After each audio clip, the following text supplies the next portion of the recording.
Good evening, everyone. Welcoming you all to today's interaction on economic and taxation priorities on a post-COVID era.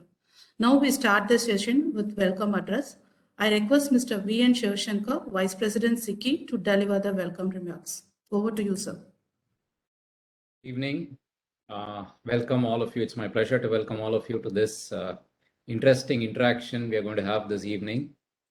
I take this opportunity to welcome Mr. Sriram, Chairman SICI Taxation Committee, who has guided us at all important junctures. Mr. T.G. Suresh, Co-Chairman of the Taxation Committee, and all other tax committee members for helping SICI at every step. I welcome Dr. Sambandhan, Chair of SICI Economic Affairs Committee and Chief Administrative Officer of the Hindu Center for Politics and Public Policy, and Ms. Sudha Mayappan, Economist, TAC Economics. I thank them for sparing their valuable time from their schedule to be with us for this event.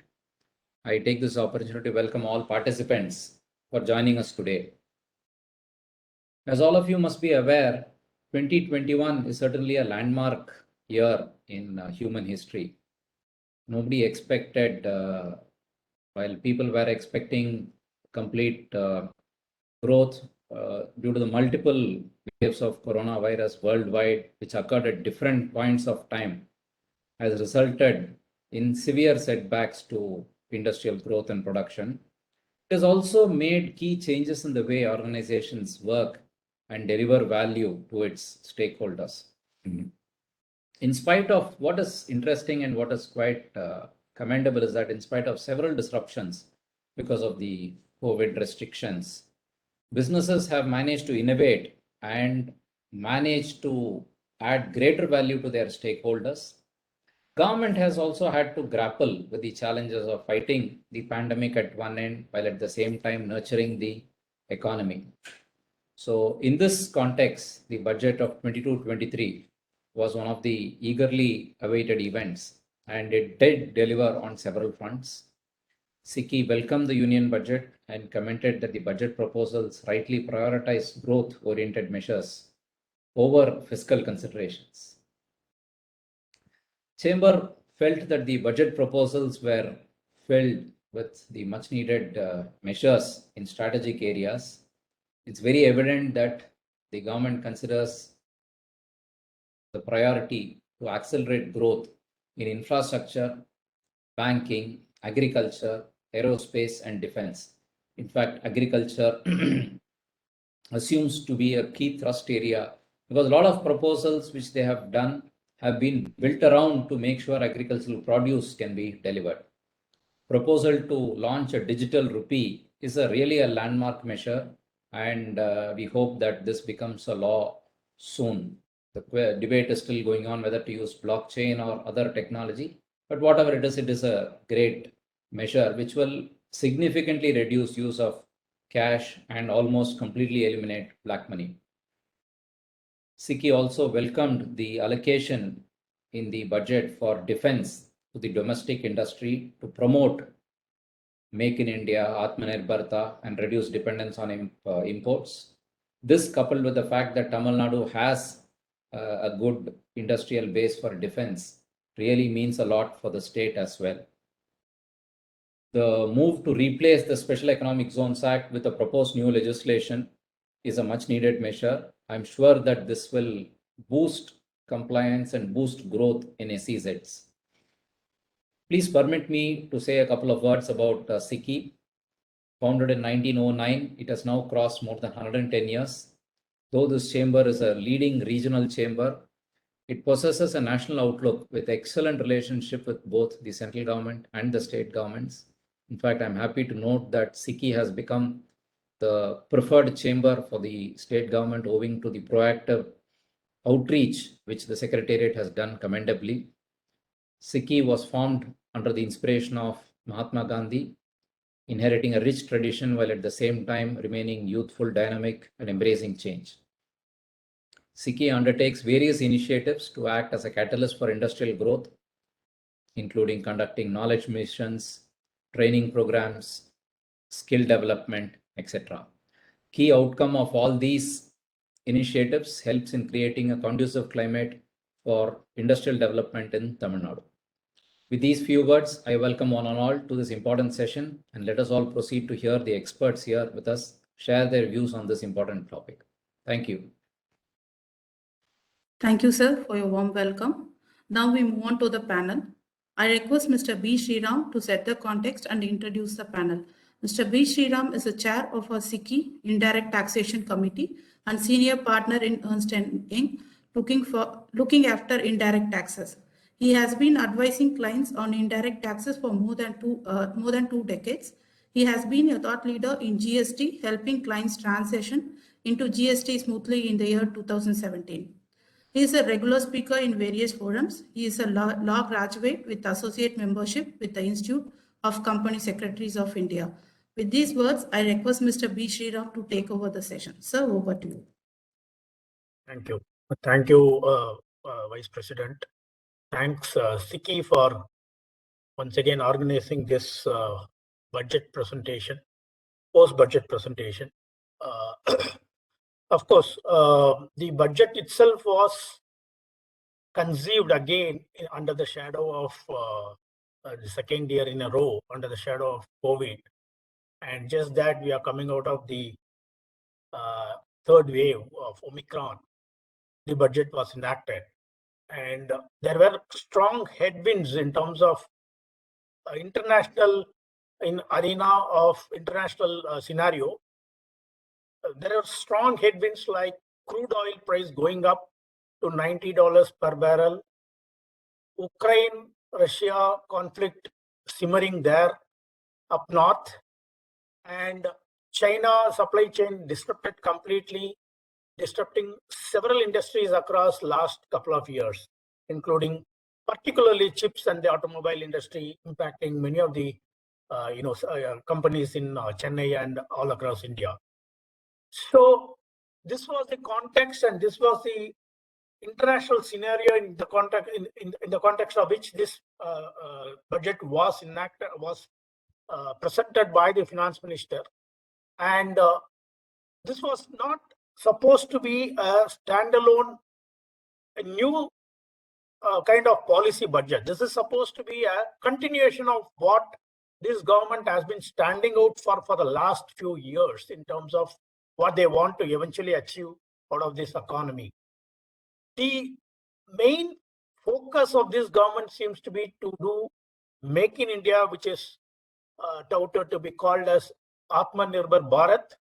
And from that original concept and theme, which has been set up by this government 4 or 5 years back, every step of this government has been aligned to Make in India Atmanirbhar Bharat concept, barring of course few of them, but we can talk about it.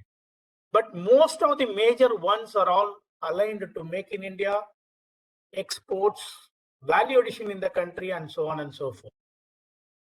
So this particular budget is again, while it is a continuation of the previous budgets, but it has been also going to be presented and was presented as a starting point for what is called as Amrit Kal budget for the next 25 years, taking India to 100th year of independence. As the Vice President mentioned, the second consecutive year in a row, the Finance Minister chose for fiscal expansion and growth over consolidation, and also as part of the overall theme of the budget, maintain stability in several aspects in this budget. The other important all-pervading nature of the budget is the tech enablement. Whether it is the technology sector itself being looked at in the budget as a development-oriented sector, or the technology being adopted administratively for the governance of the country. In all the sense, it's a tech-enabled budget, and the growth is perceived to be brought in through what is called as Gati Shakti. And the Finance Secretary explained about what is Gati Shakti and how it is different from national infrastructure pipeline, and how it all encompasses all kinds of infrastructure, multimodal, and how different department comes together to provide for this coordinated, seamless infrastructure in the next few years.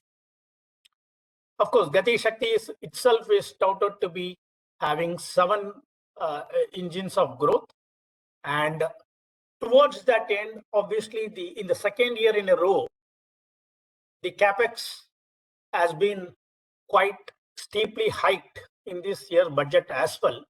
Close to about 34% over previous year has been the capex growth provided for in this budget. And simultaneously, of course, the revenue expense were cut down. And while cutting down the revenue expense, of course, some of the areas where the cut was felt was on the food subsidy and other subsidies, which are most welcome, so that the fiscal deficit is being addressed as well. So the broad theme of Amrit Kaal for the next 25 years was set through this budget. It's a growth-oriented, no doubt. And few of the highlights which one could look at this budget after a week of the budget being presented today. What we can see is that the budget has been quite clean and transparent in terms of what they have provided as numbers. In many times, many budgets we have seen, many of the numbers were kept outside the books, outside the budget numbers as an off-budget item. But for the first time, I could not see anybody challenging this budget as saying some of the expenses are kept out and it is not a correct stacking up numbers as far as the budget is concerned. So that way, this budget is quite clean and transparent, so to speak. And surprisingly, there is also one aspect of this budget which I have noticed, which is that it has been quite conservative all around in terms of its projections.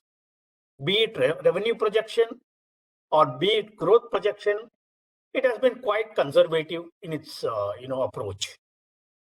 Current year tax buoyancy of this 21-22 has been 1.4, which is a record of tax buoyancy in the last so many years.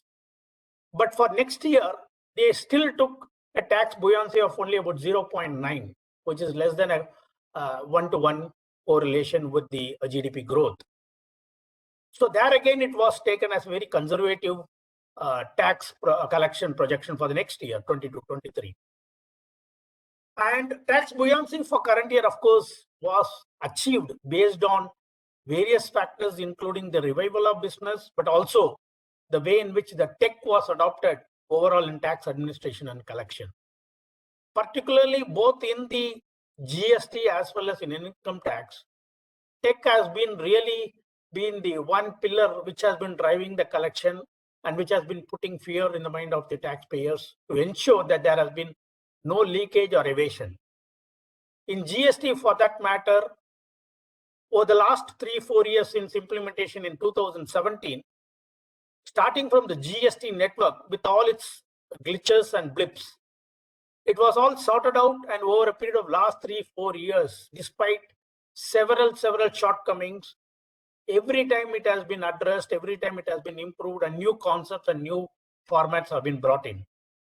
E-invoicing was ushered in a couple of years back, e-way bill was brought in, and now what we will hear from in the indirect tax speaker, Ramani, will be that from this year budget, there is a form called 2B, which is going to be determining most of the business credits. And this is going to be dictated through tech, dictated through system itself, which will provide how much credit one business can avail. So tech has been going to be the face of the tax administration, tax collection, and this is going to tell exactly what is the tax liability, tax credits, and so on and so forth. And in that context, to look at it, how the FM said that this is trust-based, that is not going to be trust-based, it is going to be systems-based, is what I would think, where there is no trust because it's all system-driven. And in terms of continuing the agenda of Atmanirbhar, we have had from 2020 what is called as production-linked incentive scheme, which is again one of the cornerstone of implementing Atmanirbhar, self-reliant India in the country. PLI is supposed to generate close to about 60 lakh jobs, and it is currently being implemented in 13 sectors, and in the budget they have announced that it is going to be implemented for 5G equipment manufacturing as well.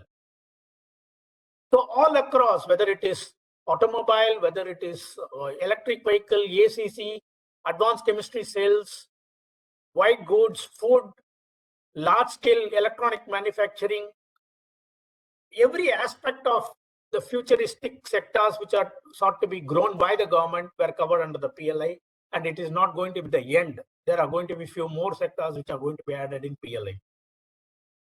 And the way in which it has been implemented, it is outcome based.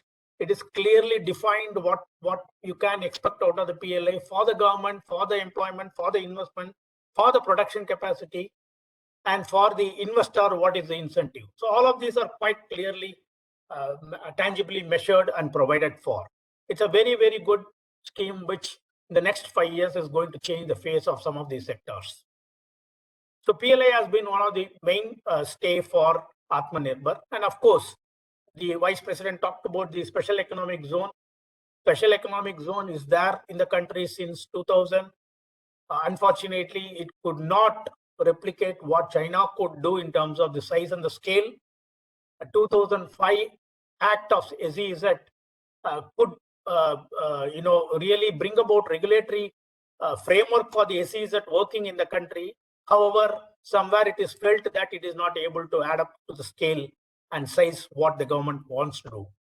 Accordingly, the government constituted what is called as Baba Kalyani Committee in the year 2018. They came out with a report in 2018 and 19, where there are several path-breaking suggestions were provided in that committee report. And the government is looking to implement this Baba Kalyani report as part of the SEZ overall revamp.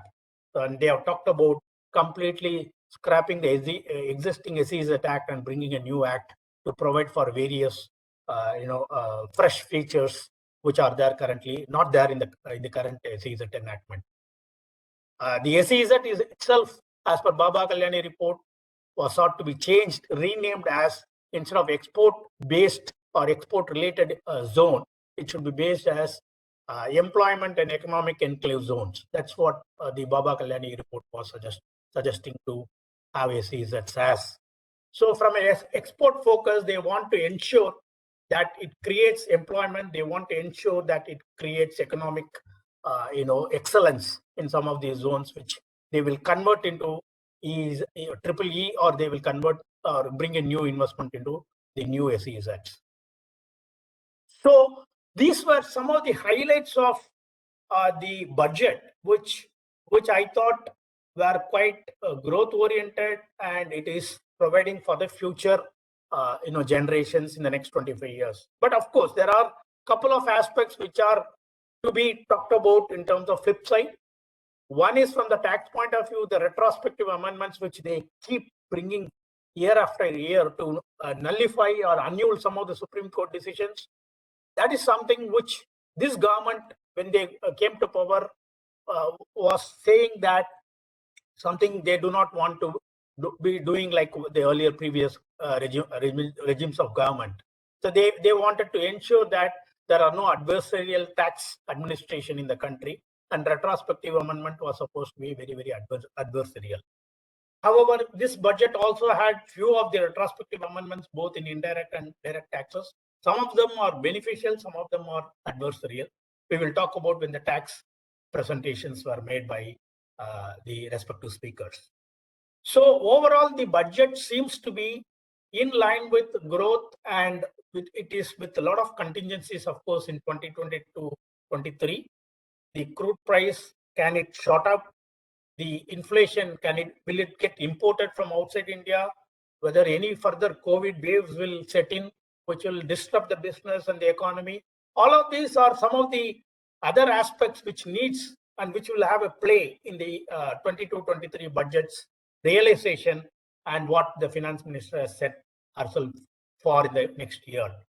So with this quick glimpse of what the budget has to offer, I would now pause here and stop here from my quick brief on the overall budget scenario, and I will request now Dr. Sambandam to come in and then provide his views about the policy prescriptions which are there in the budget, and then compare and contrast what is there in this budget vis-a-vis what it was few years back and what it is going to be the coming years.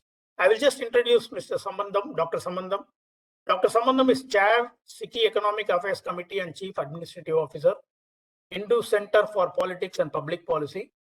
His areas of interest include economic and social policy, politics and political communication, and political economy.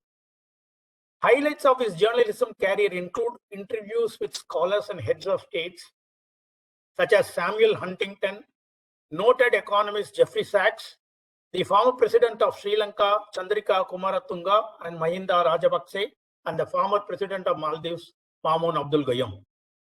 So here is Dr. Sambandam for us to dissect the policy prescription in this budget. Over to you, Dr. Sambandam.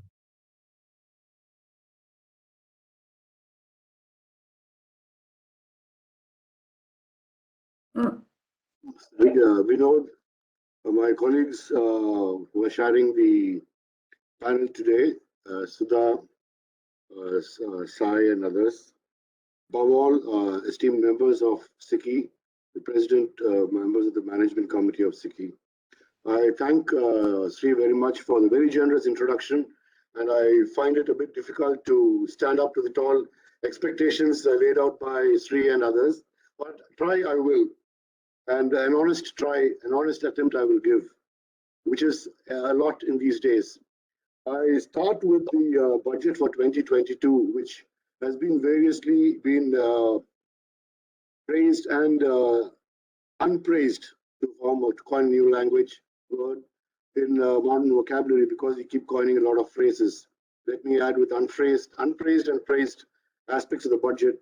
But cut to the bone, as I see it, the budget is a continuation of what has been. But for noble thoughts and noble ideas and grand abbreviations and well-conceived, well-thought about visions for the future, there is very little in terms of a sea change from what the past held. You would agree with me. Not only in terms of tax rates, which is always what the prime purpose of budget is, but also in terms of what it plans to do in the nitty-gritties of what it is. So it is by and large holding operation, I would say. It's nothing wrong with it. Absolutely nothing wrong with it. It's very expected that there is only that much the government can do, especially when it's caught the second budget on trot in a once-in-a-century pandemic that we are living through it, and that we are fortunate enough to be present here itself is an act of our own self-preservation, and to a large extent what our employers have done, what the industry has done, what governments have done, and for that we are thankful. But to place things in perspective, what is a budget? Let me start from the very basic fact. To just put it in perspective, a budget is the meeting point, if I may say, the meeting point of economics and politics, where the two meet is where public finance takes place. And though that public finance, or the one document that embodies what public finance is, a budget document. It could be at the union level, it could be at the state level. An annual plan of where public revenue is going to go into public expenditure. How much the private sector is expected to cough out in terms of individual taxes, in terms of indirect taxes, in terms of direct taxes, and how these taxes are going to be deployed in the coming year. It also gives a snapshot of what has happened. It also takes us to a thing what it could be. So we should see the budget in a continuum. Given this continuum, you would agree with me that there has not been much of a change from the last year's one. There have been no dramatic tax cuts. There have been no dramatic changes in policy that are visible to the eye. But what has been dramatic is that there have been very grand visions. We talk about various things. I think we need to have, we coming from this part of the country need to have a dictionary with us when even listening to the finance minister's speech. She lapses into a lot of phrases which are quite new to us, and we find out that they're meant, everybody should contribute is one phrase, so on and so forth. All well and good. The political leader is entitled to his or her statements, and they do that. But cut to the bone again, the budget is still remains highly dependent on indirect taxes.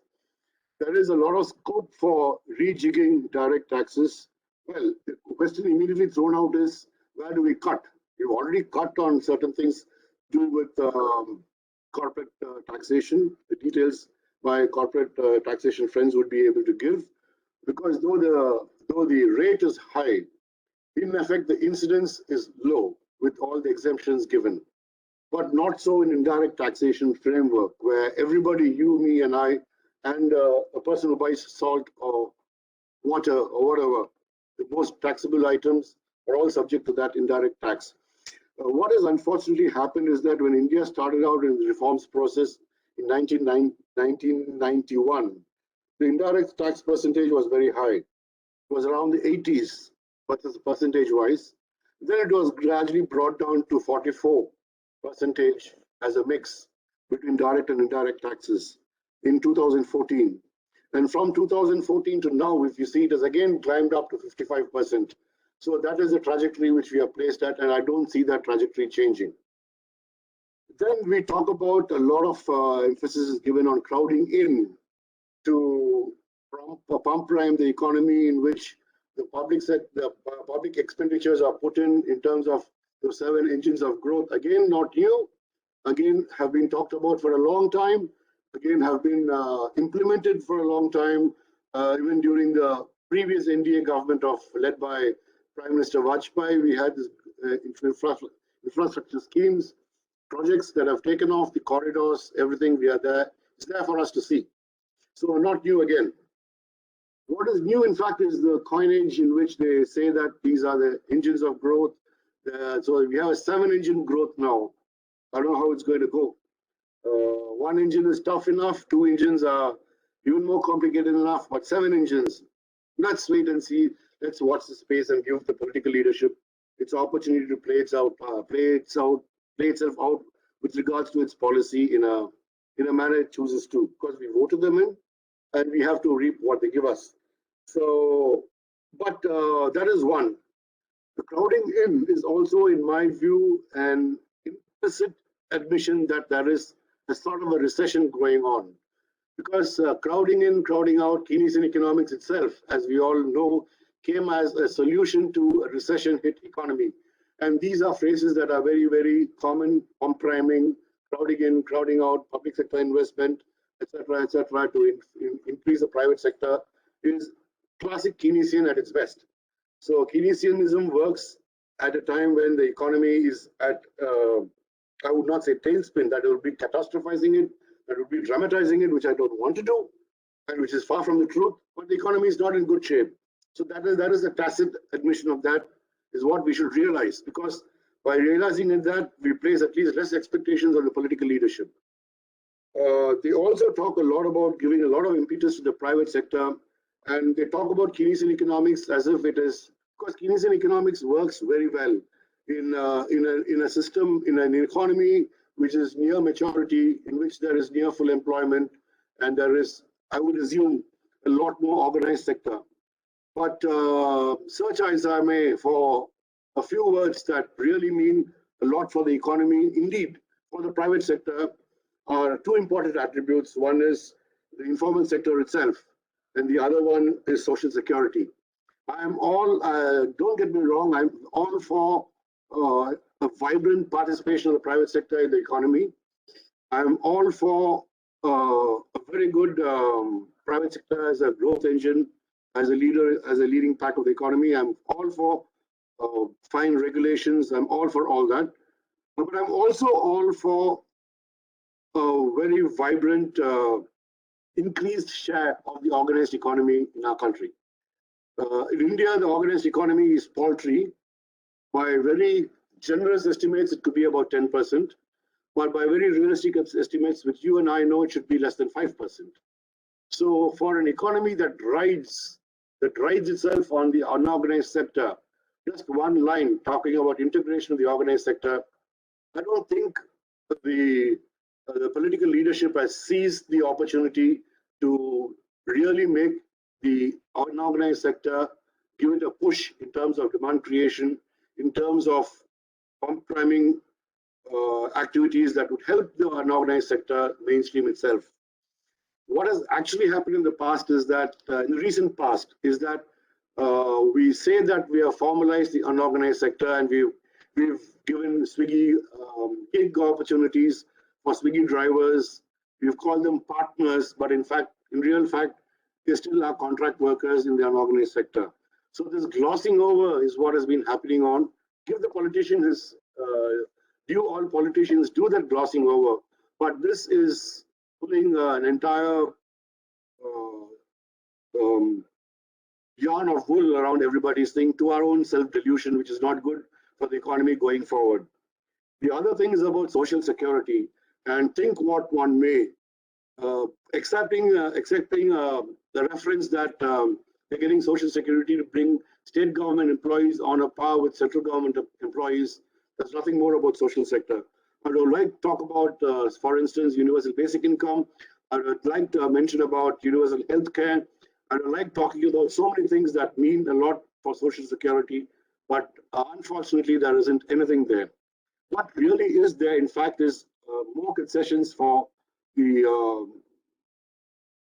top layer of the corporate sector. I leave the details to the tax experts to both challenge me and to buttress my argument. Either way, I'm okay with it. And I look forward to critical feedback on that particular observation that there is a lot more to be done, which can make even the private sector get more benefits from what it is, rather than a thin spread of the already established major players. The fear being going forward, this could lead to an oligarch of sorts, of a very closed cartel of sorts. We see it happening in telecommunication, we see it happening in ports, we see it happening, in fact, in all the sectors that they talk about as the seven engines. But is this really in the interest of the private sector at large? Is a question that we should look going forward. There is also a lot of talk about this budget being a forerunner in many things. They talk about the 100th year of independence. They talk about a lot of things, but let me just draw the attention and the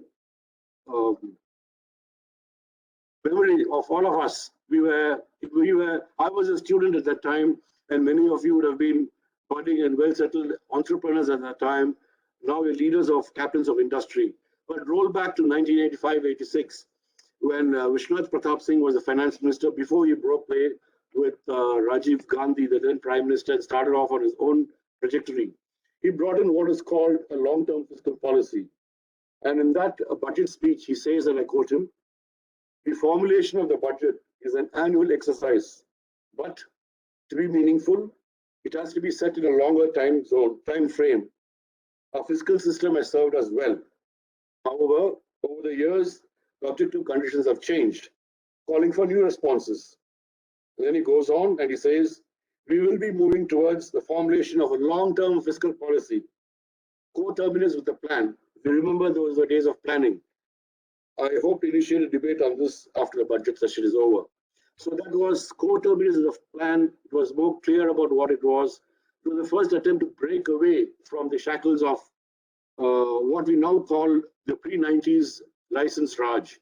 So we have talked about long-termism earlier, but we've not talked about Amrit and things like that. But again, to just be a little bit tangential, we all know how Amrit was done, which end of the mythical serpent was held by whom, and who gained the benefits of Amrit. My real concern is that this time when they talk about, when they grind the economy out and churn it out, the benefits are more evenly spread and more equitably spread.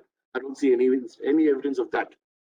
Then there could have been another instance in which the indirect tax burden has been brought down a little bit more. I don't see that happening. What is more difficult is that I don't see the trajectory taking place. And I only see direct taxes getting a little bit more. And even in that, the salaried class would get more direct incidence would be more than that. But again, in the absence of social security norms and in the absence of social security measures, how much more are corporates, and in my view, a thin icing of corporates going to get more and more is another question we've got to look at going forward. I know that my time to conclude has come, and my only plea would have been that they talk about a lot of honesty in the numbers. I'm fully with that. Unless challenged, I go with that. I also hope that the finance minister and they have been more honest with the perspective in which the budget has been framed. I'm sure they have won the nation's gratitude for such honesty, and that I again quote somebody which is not only being forgotten, but is quickly being demonized and vilified. The first Prime Minister of India, Jawaharlal Nehru, 1958, when he presented the budget after the demise of T.T. Krishnamachari, who was the finance minister from the previous budget, he made this very bold admission, and I quote him, "The circumstances that we face today, I can only present before this budget what might be called a pedestrian budget, a statement, which is the main a continuation of things as they are, with relatively minor changes, or such changes as naturally flow from what we did last year." I think this would strike a lot of resonance in what the present budget is. That what I've done in short is to place before you an alternate view, a critical view, a known critical view, an informed critical view, because our role as citizens is to be vigilant of what governments present to us. And the more vigilant we are, the more we're able to make governments deliver, and the more realistic we are with our own expectations, and more realistic we are with how we can chart our business plans forward. Having done that, I would now request my colleague, Sudha Mayappan, who is an economist, to take you forward through the numbers and the macroeconomic picture with regard to risks and other related factors. I thank you very much for your patience, and I thank you for this opportunity. Thank you, Dr. Somandan, and was quite, giving the other perspective also. But on the point of the indirect taxes growing again back to taking a major share of the tax revenue pie as against direct tax, and how it is so regressive to have indirect taxes is a point, of course, I'm sure is going to be engaging the minds of the North Bloc, I'm sure. But that's where I think they're also looking at something like rate rationalization in indirect taxes, and they have created a committee to work upon that to ensure that the rates are being rationalized quickly. So with that thought, I will now introduce Ms. Sudha Mayappan. Welcome, Ms. Sudha Mayappan. She is an economist working in TAC Economics. She is in charge of monitoring and analyzing information related to economic and financial developments on a large selection of emerging markets, and preparing and writing macroeconomic reports, and also of supporting other research projects related to international economics, trade, or finance. Ms. Sudha is also a founder of Parivartan for Parkinson's Foundation and member of SICI Economic Affairs Committee. So she has a wide interest. I'm sure she can really dissect the macroeconomic of this budget for the viewers and audience out here. Over to you, Sudha. Thank you, Mr. Sriram, for the very generous description of my work. I would like to share a PowerPoint presentation, so it'll be easy for everyone to follow whatever I'm saying. Let me try and screen share this. It's always a challenge, technology for me.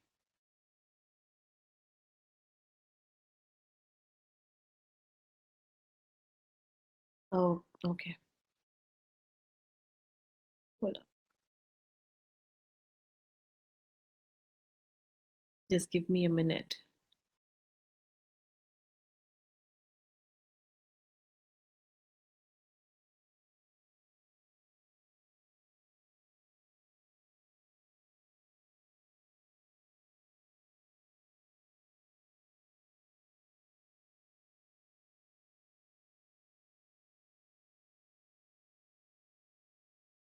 This MacBook is very finicky. Should I share on behalf of you? Could you please, yeah, if it is yes, not an issue, yeah.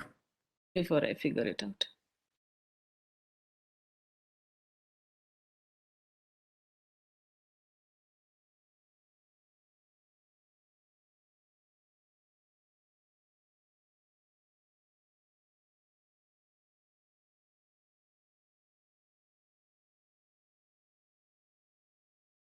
Can I have the full view? Thank you.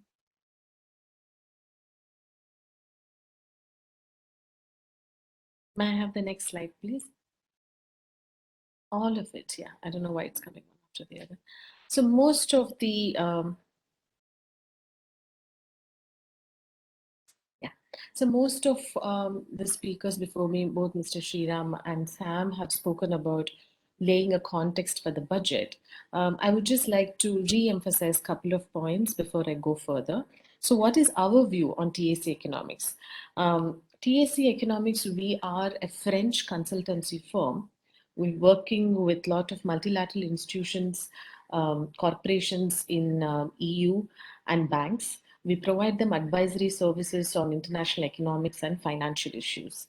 Most of our team is based in France, in a small town called Brittany. The quant team sits there where we create models for country risk analysis. We work on more than 100 emerging economies. There is also a team looking at macroeconomics. We also do oil price predictions based on how Chinese economy and the US economy would function. We also predict on where these economies are going forward, like what is the impact on emerging economies. So for every country, we have a country risk rating that we give based on which we see where the country is going. So that's the introduction of TAC. The budget, according to us, is a very rational budget given at the times where it is coming from. As most of you have said before, we are still we have not crossed the COVID stage. At a time like this, when the government has already spent excessively in the last year, the policy space has been kind of less. So to give out more subsidies or to increase consumption, as a lot of people have been saying, is a bit of a difficult time right now. So imagine they are building a sort of a framework on which they're trying to build an edifice which is going to be long lasting. And the government has perceived that infrastructure would be this framework or this edifice on which the economy can be up and running smoothly, faster, and for longer time. So that's the vision, right? So it's a futuristic sort of budget, laying forth what is going to happen in the future, not like immediately putting money in the hands of people, increasing consumption is not what they're doing. So it's not a populist budget, and there is a lot of flank it is receiving on being a capitalist budget. Neither is it pandering to any big corporate house in any obvious way, at least. So it's very rational. And as I said, capital expenditure is going to be like the running theme in this presentation, and generally it was in the budget also. So it's not going to get the economy go in a rocket mode, but it's also not going to rock the boat that the trajectory is on. The growth, it's going to aid growth. So with this, let's move to our next slide, in which I will show what is the perspective of TAC in terms of risk. Bhavani, can I have the next slide? Oh. So I will just explain to you before the slide comes up. As I was mentioning before, our country risk rating. So each country receives a rating based on its financial and its economic position.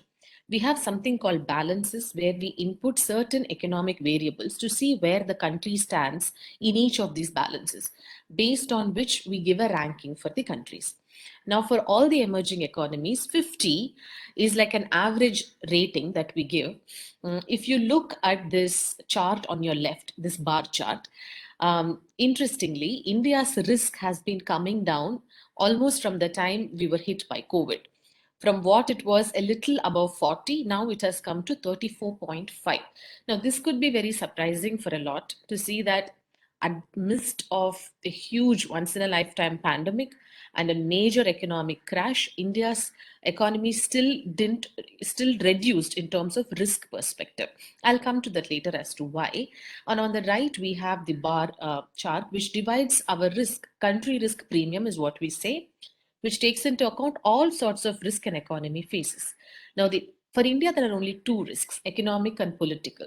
But if you take for some other country like, say, Russia, which is dependent a lot on oil exports and oil prices, then there would be an added premium of commodity dependence.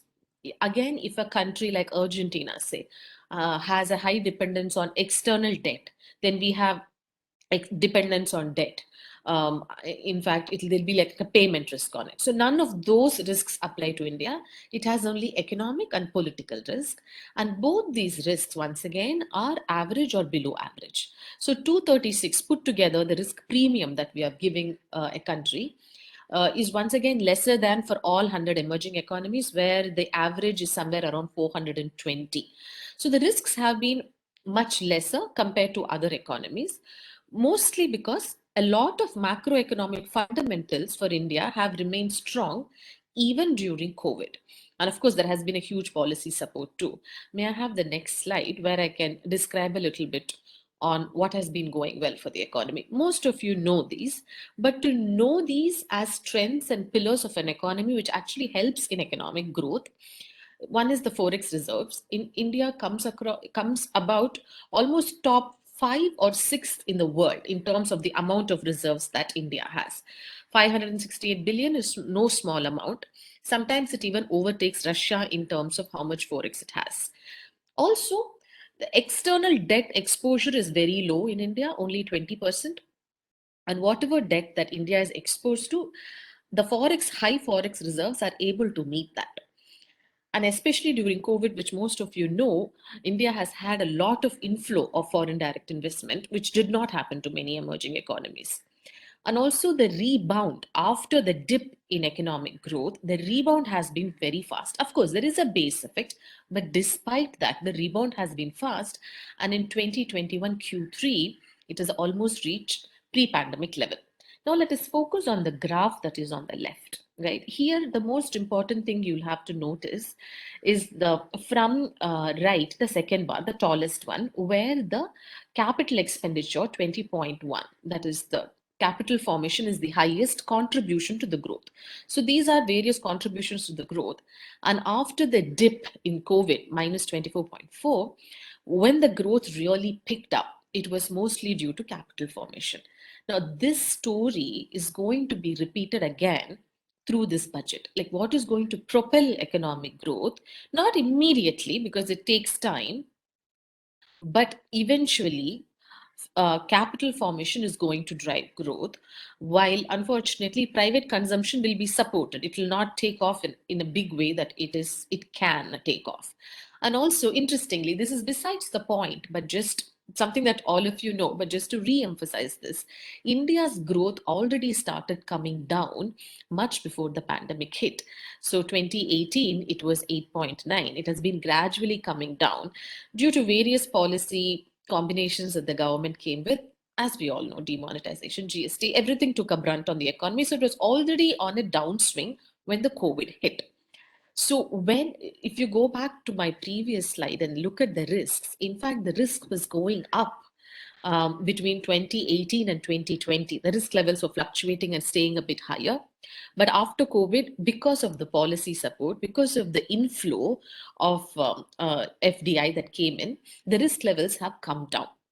And of course, I have maybe a slightly controversial statement to make about the currency exchange rate for India, because there is a lot of noise that gets created whenever the rupee devalues.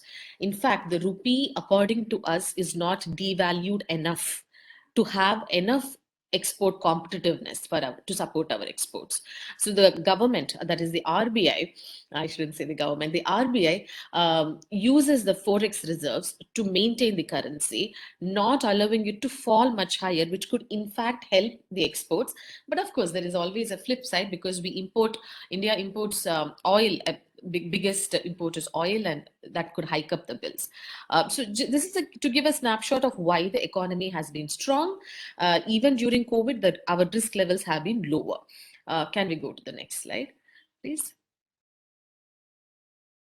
Now, with all the spending that the government is envisioning for this infrastructure project, almost to fill in, I mean, the experts know the numbers, and because of shortage of time, I didn't put up more charts on it.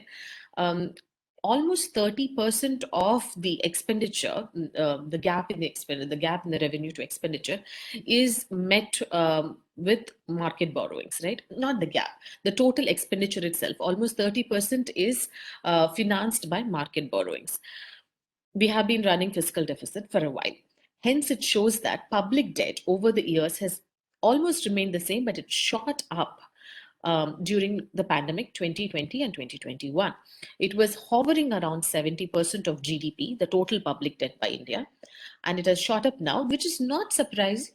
Not surprising because most of the emerging economies, you'll be surprised to know that they have increased the public debt more than the mature economies during COVID. Now, if you look at a chart on the left, which says sovereign balance, focus where it is on the left, where it is 2021 Q2, the dot. So here it says that the public debt is at an unsustainable level. Like it has gone so high that it's almost 90% of the GDP is what the government owes in terms of debt. Now, most of this debt, as I told you before, government is very low on external borrowing. That is, it has not borrowed in foreign currency as much as it has borrowed in the rupees. So a lot of debt is owned by uh, residents in the domestic currency. It is at an unsustainable level, but this balance also sees in most countries, usually what happens is they also have high external debt. In that situation, if your currency fluctuates or depreciates substantially, then there is a vulnerability towards the currency risk. Now that India does not have in FX vulnerability because external debt is much lower, and also, as I said previously, the currency is supported by RBI using the strong reserves it has. So to get an idea, the government has been borrowing from the market. Now it has tried to increase the capex. So, and tax collection and other money coming through disinvestment is envisioned to reduce in the next couple of years, or at least it's going to taper a bit. So where is most of the financing going to come? It is going to come from borrowing by the government through bonds, where the public debt is already at a high level. Can we go to the next slide, please? Keep this in mind. At the same time, look at what is projected as GDP growth. Here, we have taken the numbers from IMF. At TAC, we also have our own forecast, but to keep it neutral, we have used the IMF figures on both the figures. So in 2022, these are again, IMF figures are much higher than what the government has said. And we do not here at least distinguish between real nominal. All of these rates are real growth rates, that is minusing the inflation. So going forward, next couple of years, it's going to remain around 9, not exactly 9, maybe it could be 8.5 to 9 is what you can say between 21 and 22. Then gradually it's going to come down to 7.1, 6.3. Now, this may not look like a great figure, especially if you compare it with what was happening in 2013, right? In 2013, we had 6.4. And again, 10 years hence, we are again going to have something similar. But the point is, coming after a shock of COVID, this is still a good figure. If you had seen TAC's projections before COVID, where the economic trajectory was going, it was definitely at a higher level than what it is right now. For good or bad, COVID has definitely brought a shift in the projection level, which is going to take a long time to catch up. Despite these circumstances, if you look at the graph on the right, India is still faring much better than most of the other big emerging economies. So these are the 10 big economies we analyze at TAC, from Brazil to India. Of course, China is slowing down, and that's a whole another presentation and a story as to why and its implications on India and on US and the world over. But anyway, so India is having at the most, despite what is looking to be not very stellar growth levels compared to what we've had before, India still has a very good GDP growth projections, which is going to bring in hence a lot of investors from outside, because looking as an investor who wants to invest in emerging economies, and they look at all the emerging economies, India already is robust in terms of its macroeconomic fundamentals, and the growth projections look amazing. So this could be one pit stop that most of the companies would want to come and invest in. Now, if you look at what I have written below, the government plans to consolidate the fiscal deficit that is coming up. They want to reduce it by 6.4 by 22-23 and gradually lesser than 4.5. Now, whether this target can be reached, is this too ambitious, is too early to say. assuming that they hit on this target, as long as the fiscal deficit remains lower than the growth rate. Like if you look at it, it is 6.4 between 22 and 23, where easily the growth rate is somewhere between 6 to 7.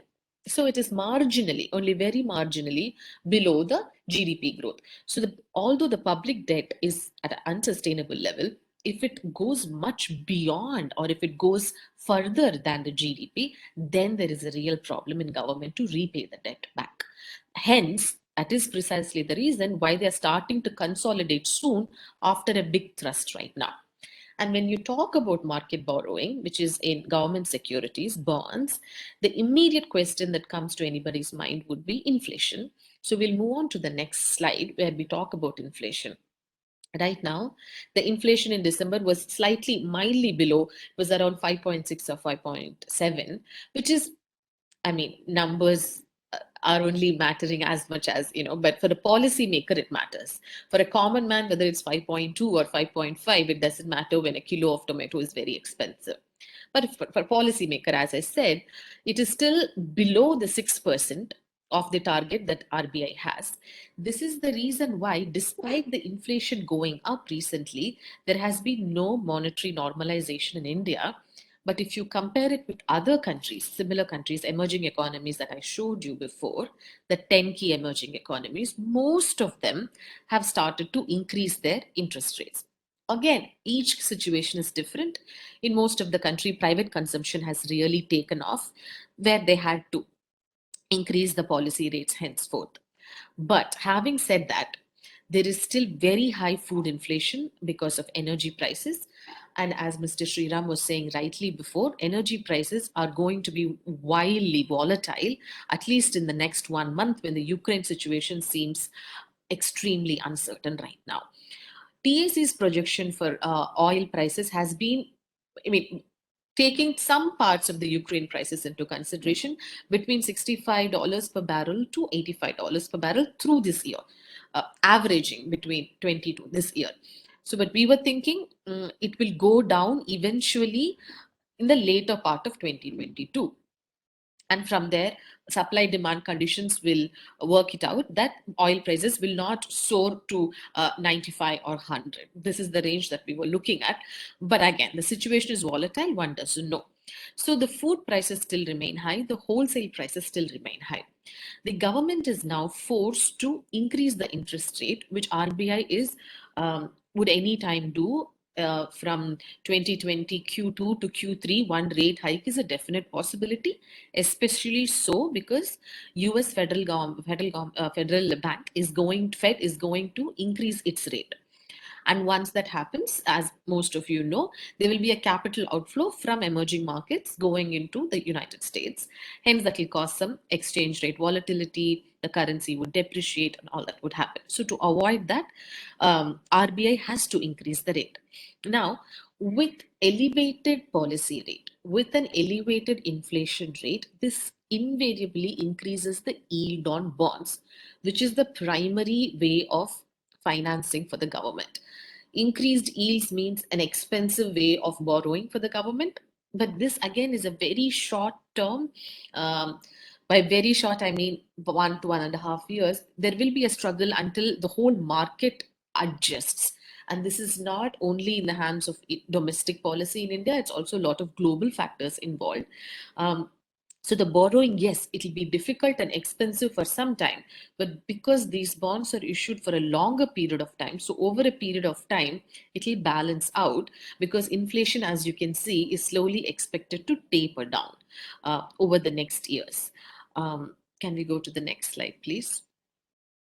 So this budget, of course, is a vision in a way, a roadmap in a sort of way to see where the government envisions the economy growing.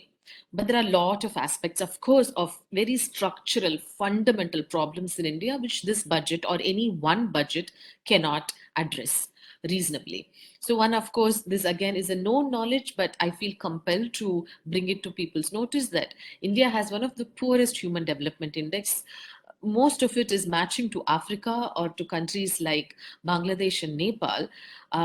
But in fact, in most of the talks or policy discussions, India is always talked of as a superpower next to China, and when will it beat China? But Human Development Index in terms of education literacy levels are much, much lower and leaves a lot wanting. So if this fundamental is not fixed anytime soon, I think whole Atmanirbhar itself might take a beating, So this is literally the base on which an economy grows and rises fundamentally, which is very much lacking in India. And also the amount of death, mental depression, a loss of health, loss of money, income, livelihood. This is an enormous cost on India. And of the emerging economies, India has been one of the countries which has been the hit hardest too, because of one, India has had the most severe lockdown. I'm sure most of you know this, and also had one of the most severe economic contractions. So, how this is going to play out socially and economically, increasing inequality, will be a task of lot of studies in the coming years. All of you are businessmen, business holders of companies, so you know this better than I know. Ease of doing business, which the ranking that World Bank comes up with, under Modi government, the ranking has improved substantially. But that does not take away from the fact that it is still very close to a nightmare for any company to open business, run a business, whether it is own domestic companies or for foreign companies to come invest. So unless these things are fixed, digitalization is not an answer to everything. There are a lot of things that can be made easier. So this is going to be a work in progress. So Amrit Kal and this Atmanirbhar, I mean, I have a bone to pick even with the name Atmanirbhar, because unfortunately or fortunately, India's motto since independence has been Atmanirbhar. While it is good to support domestic companies and aid in exports, India is also one of the countries with highest tariff rates, one of the most protectionist countries. And this double talk where you don't let goods come in, but you want to sell your goods to everybody outside, is a kind of double talk that usually doesn't sit well with the WTO also.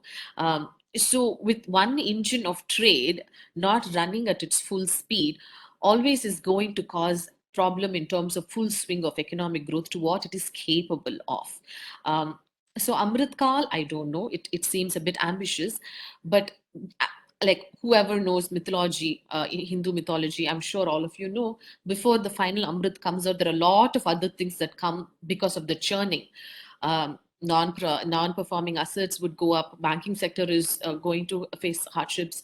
Disinvestment is going to take time. Private consumption, it will be slow in pickup. Industries are going to have not a very easy ride. So all this is going to be present as there is the growth also that is going to happen simultaneously. Happy to take any questions. Thank you very much for listening to me patiently. Hope I didn't cross my time. I was I taking think all the time. that was quite insightful as well as very balanced views on the budget. And I'm sure you meant when you said the debt levels are beyond 90% of the GDP. I'm sure you meant it's state and central. Yes, yes. It is an IMF projection with both state and central. You're right.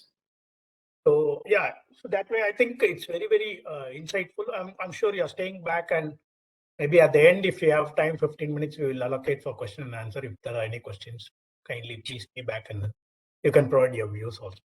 Sure. Now, from economics, macro and policy point of view, we will move into much more nitty-gritties. We will first take up the direct tax related proposal, which most of us will feel that it's quite disappointing, not because it has anything to disappoint, but because it is not having something for the salaried class. So that way, most of the salaried class are quite disappointed, and people are quite disenchanted with the fact that it's not there even in this budget. But that's what it is. And now I invite Mr. T.G. Suresh, who is also part of the SICI Direct Taxation Committee and a senior partner, Suresh and Balaji Associates. Mr. Suresh is a leading faculty in Chennai in domestic taxation, international taxation, financial management, cost accounting, and financial accounting for close to 30 years. He has been a pioneer and a role model for thousands of students pursuing chartered accountancy, cost and management accountancy, and corporate secretaryships courses. So with that introduction, TG Suresh, I hand over the proceedings to you.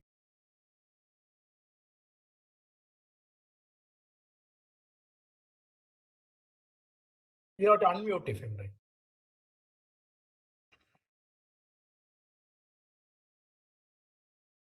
Normally, what happens is generally in many programs, so people always used to think the taxes have to be kept in the last so that the audience are kept. Generally, a budget means we all think as a tax. But both Sam and Sudha, what they have done is, I'm sure the request will come next time that first tax proposal should be there. Let Sam and Sudha take over to the end. So we'll all wait for them. So such was a very, very powerful presentation from the two speakers, which makes my task and Ramani's task a lot more difficult, considering the fact that this budget also didn't have much of a very popular direct tax proposals also. But I think kudos to the two speakers before us for even a layman like me with a very limited knowledge of economics. I could just watch, enjoy the powerful discussion. Now, as the finance minister was talking about, it's going to be a blueprint for the Indian economy for the next 25 years. I think definitely all of us would have been also happier that this budget is also a blueprint for taxation for the next 25 years, if not next 25 years, at least for the next 5 years. And again, that's a very interestingly, the finance minister started off with the king must make arrangements for the welfare of the populace by way of abandoning any laxity and by governing the state in line with dharma along with collecting taxes which are in consonance with the dharma. So therefore a lot of expectations were there when she started off with this kind of wordings. Are we going to get estate tax? Are we going to get wealth tax? Are we going to get COVID cess? Are we going to get additional surcharge? There was a little bit of tremors in the minds of many people because of the opening words when she came to the direct tax proposals. But to that extent, there was not much of a heavy taxation. There was a feeling of lightness, maybe like after the initial remark that there are no such taxes.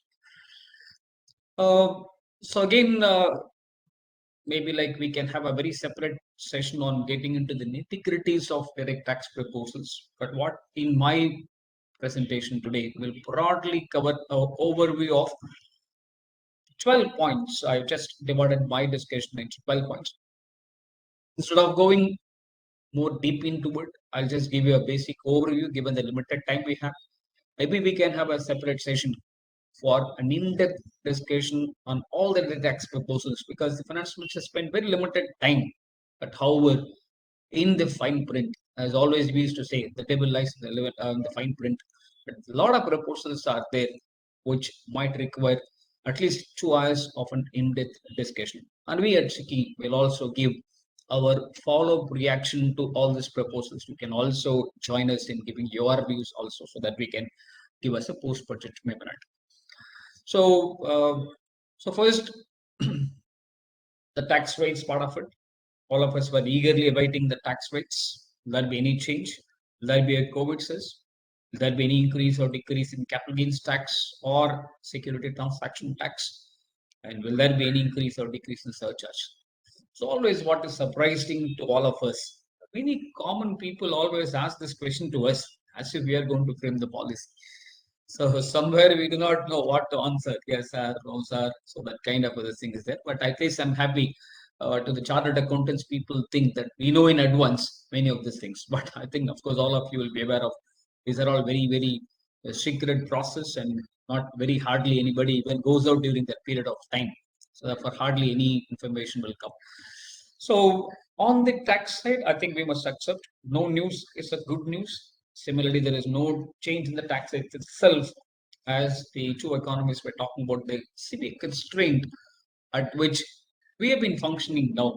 It is going to be very difficult for the government to be very fair to them. It will be very difficult for them to consider any increase in the basic exemption limit or any this thing, because there's a lot of constraint was there. So therefore, I think considering this particular point, the no change in the tax rates itself has to be welcomed by all of us. At least they have not put any additional tax. So all existing rates are going to continue, no change. But that's one very important change currently. So only when you pay the security transaction tax, only when you sell the listed shares, the surcharge will be capped at 15%. So you may be aware of, you have a 10% surcharge, we have a 15, so we have 25, so we have 37. So therefore, a lot of surcharges are there. But the finance minister was kind enough. We were also saying that this will also help many startups, that all long-term capital gains, interestingly, it does not be restricted to unlisted shares. All long-term capital gains will be subject to a cap of 15% surcharge. That means even if you earn a capital gains of more than 5 crores, the surcharge will remain at 15%. So this is a one concession which has been provided, which is also part of the budget speech of the finance minister also. The second interesting proposal, which no deduction for health, education cess and surcharge, is always a very debatable question, as should the government levy tax through a surcharge and health and education cess. I'm not a great fan of levying surcharge, definitely, because all of you will be aware of surcharge is something which is not going to be shared with the state government. You have a prime minister who comes from the state. He understands the pains of the state government. The central government collects the tax and distributes the state government. Therefore, I don't think there should be any portion of tax which is collected by the central government, which is not going to be shared with the state government. All of us would be aware of. Surcharge is something which doesn't go to the state government. So it's going to be retained. Now, similarly, health and education cess, I think every time when the budget is presented, my humble view is that this is the amount of health and education cess is collected, and how much out of this has been actually spent on health and education must be spelled out as a part of the budget document. Because as most of you may bear of, if I collect as an health and education cess, it is meant to be used only for that particular purpose. But having collected that, I think it's very important the public knows it's actually been spent. So when I pay something as an education cess, the health cess, it has actually gone to there. I think all of us are in fact know that. But that is not the crux here. The very important point is whether this health and education cess and surcharge are they tax. And some of you may be aware of, income tax is not going to be allowed as a business expenditure, because income tax is a personal obligation even to a corporate assessment. You can't say that income tax is a business expenditure. I don't think you would have seen object clause of any company comes back and says the object of my company is to pay income tax. The object of your company is to earn profits, and when earning profits, you have to pay the tax. So therefore, the tax is not going to be allowed as deduction to any person, whether it is a corporate or an individual. Any tax you pay on your business income is not going to be your business expenditure. It's your personal obligation, just like the salary class pays tax on them. As a business person, we all pay tax. That is not a business expenditure. However, whether the health and education cess, whether surcharge, are they also to be considered as a tax? That was a very interesting issue. Some courts have taken a stand that health and education cess should be allowed as a business expenditure. They also said surcharge can also be claimed as a business expenditure. The government felt, so in fact, there's also been the part of the budget speech also of the finance minister. It's very specifically, she stated that income tax is not a double expenditure of business income. This should also obviously include health and education cess and the surcharge also. So therefore, so what they have done is they amended the provisions of Income Tax Act to specifically say that the word income tax will not only include income tax, it will also include surcharge and education cess also. What is very important is this amendment is going to be made effective, as Sriram was also talking about at the beginning. In 2014, in the first budget, Arun Jaitley made a promise that we will not make any retrospective amendments. Right now, if you see the right hand side of the slide, you'll find two High Court decisions The Bombay Court and Rajasthan High Court took a stand. Health and education system can be claimed as an expenditure. But if you look at the left-hand side, which is Canoria Chemicals, which is a tribunal decision, which is a Kolkata tribunal decision. So all of you may be aware of the structure of the law. The High Court says Supreme Court, High Court's tribunal. So that's the order. Now, so we are relying on a decision of a lower authority to nullify a decision made by the higher judicial forum. That is something which is very, very important and interesting to observe here. Not only that, the promise of no amendment will be made retrospectively. That has not been considered here. Or it is proposed to include an explanation. Retrospective act to clarify that term tax includes and shall always deemed to have included any surcharges for an automatic order. This amendment will take prospectively from assessment year 2005-6. That is the problem here. Now the only question, whether this will apply for the pending assessments or whether this amendment will be used for concluded assessments also. You can be rest assured, if your assessment is pending, surely the assessing officer will pass an order because it's a retrospective effect. If will they take or reopen the assessment, it's already been concluded, that's where the real Pandora box will happen. There's going to be again, even the assessments which are complete, there is a strong possibility that after this amendment, your assessments are reopened, and therefore, this in case if somebody is claimed reduction for cess, their assessment which is already concluded, there is a very strong possibility of this will be opened as this amendment was made retrospectively. And I think we at SICI will also make a representation here that concluded assessments should not be reopened, will be one of our representations also. Because that again, the finished matters once again crops up. That is one problem of this amendment. My third item is section 14A will apply even if there is no income in the current year. So before we discuss about this particular point, just for the benefit of all of you, I'll just try to give you a small briefing of what is section 14A. Basically, there are certain incomes which are exempt from tax. Once the income is exempt from tax, you are not entitled to claim expenditure relating to an exempted income.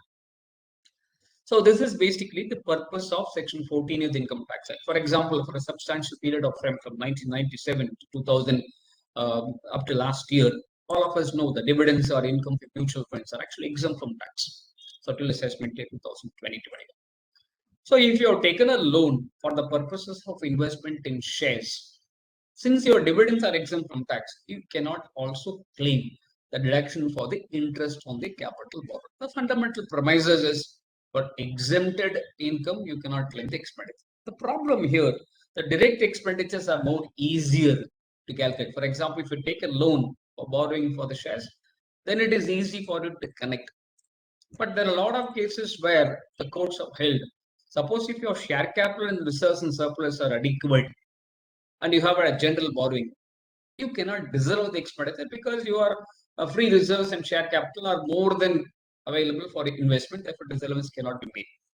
So therefore what the government felt in this particular case, we need to introduce a section 14A where there will be a proportionate expenditure attributable to the exempted income will be disallowed. And they've also framed a rule called Rule AD as to how to calculate the amount of expenditure attributable to the exempted income. So therefore there is a section 14A. Again, this is basically because the Supreme Court and Rajasthan State Warehousing Corporation has held. You cannot disallow an attributable expenditure to an exempted income. For example, an auditor's fees or managing director's salary, you cannot attribute to a dividend income or exempted income. So therefore, they introduced 14A. They also framed Rule AD that in case you say that you have not incurred any expenditure for your exempted income, or the income tax officer feels the expenditure which you say have incurred for the purposes of the exempted income, which according to me is not correct, he can recompute as per Rule 80. But that is not the issue. But the basic point, I just want to give a briefing before you can understand what they're trying to do. Now, so what this section says, consistently the courts have held, if there is no exempted income for me for this year, assuming that I don't have a dividend income, I invest in shares, the company did not declare any dividends. So my dividend income this year is 0. So therefore, in such circumstances, the question of disallowing an expenditure attributable to exempt income does not arise because my exempted income itself for this year is 0. So therefore, the question of disallowing does not arise. But what they are now trying to come back and say that even if your exempted income in this year is 0, 14A along with 480 can be applied. So essentially what they are saying, assuming I will not have any exempted income, then also this section can be applied. Now the only question is the necessity for making this amendment. There are 2 points. One, unlike the previous section, they've clarified here that this section will apply from assessment to 2020 to 23. Ideally, all of you will be aware of the Finance Act of 2022, these provisions for assessment at 23-24. But they are trying to come back and this also in effect retrospective, but not as bad as the previous section, which is from assessment at 2005-6. But this section also will be applied from 22-23 itself. That is in the current year itself. So almost we have only another less than 2 months for the completion of this year. Already 10 months of this year is over. This section can be applied. But there are 2 points which are very important. So one is substantial exempted income came from dividends and income from mutual funds for many businessmen. When dividends are taxable now, the question of 14 years applicable itself has reduced dramatically. When that be the case, what is the necessity for making this amendment? Unless you're going to make this amendment retrospectively, right from, say, the dividend was exempt from tax, it is 1/6/1997. What is the reason? What is the need for making this amendment? Because in any case, if it's going to be only from assessment at 22-23, there is going to be limited use for this particular section. That's why I said at the beginning, when we are looking at a budget which is 25 years ahead, and I think we should have also looked at the provisions at that long-term perspective. This is something which, if you go to apply from assessment at 20-23, will have a very, very limited application. Hopefully, income tax officer should not take this as a clarificatory amendment. Though the section says assessment at 22-23, I'll apply for earlier years. That he should not try to do. That is the only concern for all of us. But however, considering the vision at which the budget is created, I think this is one proposal they could have definitely left as it is. Let it go to the Supreme Court. Let that be decided for the earlier years. And current year onwards, in any case, this provision has got a very, very limited applicability. So another interesting change is relating to allowability of deduction at 37. So some of you may be aware of. So normally the expenditures are specifically allowed, and you also have a deduction generally under section 37.1. 37.1 generally allows deduction for a business expenditure, even if it is not specifically allowed. I can claim provided you satisfy certain conditions. That is not specifically allowed. It is not personal. It is not capital. It is for the purpose of carrying on of business of justice. So one very interesting issue before Bombay Court earlier was whether any expenditure which is unlawful can it be allowed as reduction. Surprisingly, the Bombay Court in Goodless Neralak Payne took a stand that if the income tax tribunal could find that in fact the expenditure has been incurred, you should allow the same. So therefore they made a change retrospectively from assessment year 60-63 that any expenditure which is prohibited by law or which is an offense, you cannot claim the same as a deduction. Now, that's a very interesting issue. Some of the, say like the Indian Council for Medical ICMR prohibits the pharmaceutical companies and other companies to give some benefit to the doctors. Sometimes, so some gifts is provided, some travel is organized. So these are some of the benefits which are given. In fact, it is there in the memorandum itself. So which is prohibited under the medical rules. But what the courts have held, or at least some courts have taken a stand, it is basically an internal mechanism of the governing body. You cannot say it is legally prohibited, It is only the internal disciplinary mechanism or internal ethical practices which are framed by the concerned body. So that has got nothing to do with income tax provisions. So therefore, those expenditures should be allowed as reduction. Some courts have also accepted this particular point. So therefore, what they are now trying to come back and specifically provide that it's a very interesting change they made. A couple of other points which also together we'll discuss. Expenditure incurred by the assessee for any purpose which is an offence of just prohibited by law shall be deemed to have always included the expenditure incurred by the assessee for any purpose which is an offence under or which is prohibited by any law for the time being enforced in India or outside India. So one cycle gap amendment is when they made this particular point, they say that so there are some professions and business, some incentives are given that should be disallowed. At the same time, suppose if it's an offense under the domestic law or an international law, then it will be disallowed. Now the problem here is that it will be very difficult for a businessman to decide whether this is actually prohibited as a foreign law. See, at least you can come back and say ignorance of your domestic law is not an excuse for you. How does somebody know what is the law prevailing in US for these things, whether it's offense prohibited by law or not? But what they are saying is that the courts are interpreting that offense prohibited by law means only domestic law. We don't accept the court decision. We say when it is prohibited by law, it is not only domestic law. Even if it's an offense under international law, it should be disallowed. But the only problem is how will the assessees know that this is an offense under that particular law? It's very difficult for anyone to know about the foreign laws, considering we deal with many countries today. The second point, to provide any benefit perquisite in whatever form to a person, whether or not carrying on business or exercising a profession, and acceptance of such benefit or perquisite to such person, violation of any law or rule or regulation or guidelines as the case may be for the time being enforced governed in the context of such person.